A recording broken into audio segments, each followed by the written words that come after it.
ఎటువంటి వారు పరబ్రహ్మ స్వరూపుడైన భగవంతుని దర్శించగలరో ఎవరు దర్శించలేరో వివరించి శ్రీ భాగవత పద్యములు భావార్థములతో సహా శ్రీ మహావిష్ణువు యొక్క నాభి కమలము నుండి ఉద్భవించిన బ్రహ్మదేవుడు నారదునితో తనకు సృష్టి జ్ఞాన రచనా విధానమును ఎవరు కలిగించినది, ఏ విధముగా కలిగినది స్పష్టముగా వివరించిన పిదప అట్టి భగవంతుని యొక్క విశేషములను నారద మహర్షితో ఈ విధముగా వివరించుచున్నాడు.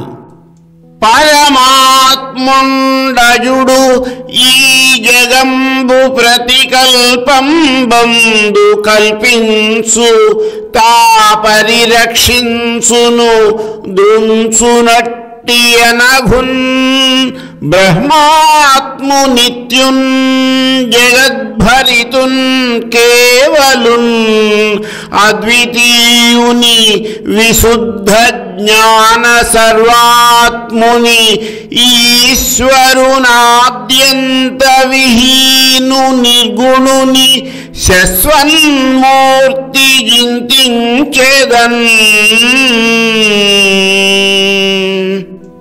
పరబ్రహ్మ స్వరూపుడైన జగన్నాథుడు జన్మరహితుడు అనగా జన్మ లేనివాడు.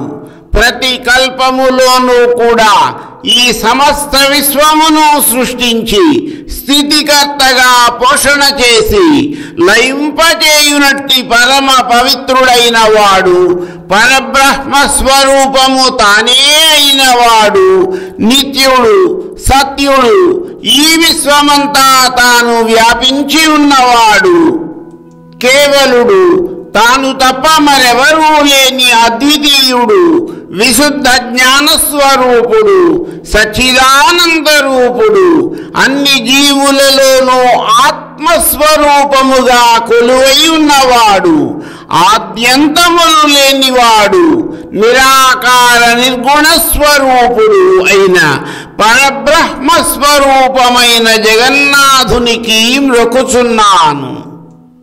ఓ నారద మహర్షి, దేవతాగణమైన ఋషులు మునులైన ఈ ప్రపంచమునందరి జీవులైనా కూడా ఎప్పుడు ఆ పరబ్రహ్మ స్వరూపుని యొక్క తత్వమును పరిపూర్ణముగా గ్రహించగలరు, ఎప్పుడు తెలుసుకొనలేరు అన్న విషయమును వివరించుచున్నాను. శ్రద్ధతో ఆలకింపు.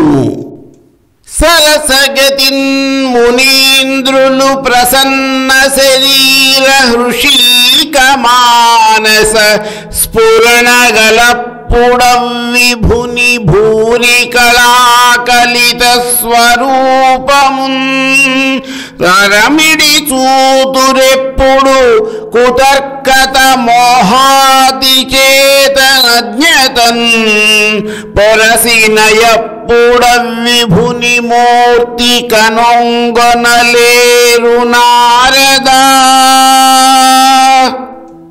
మునులు సుజ్ఞానముతో మంచి ఆలోచనలతో కూడి ఎటువంటి అలజడి లేని ప్రసన్నమైన శరీరము, ఇంద్రియములు, మనసు ఎప్పుడైతే కలిగి ఉంటారో అప్పుడు ఆ విభుని యొక్క కళావైభవముతో అలరారుచున్న దివ్య రూపమును కాంచగలుగుతారు.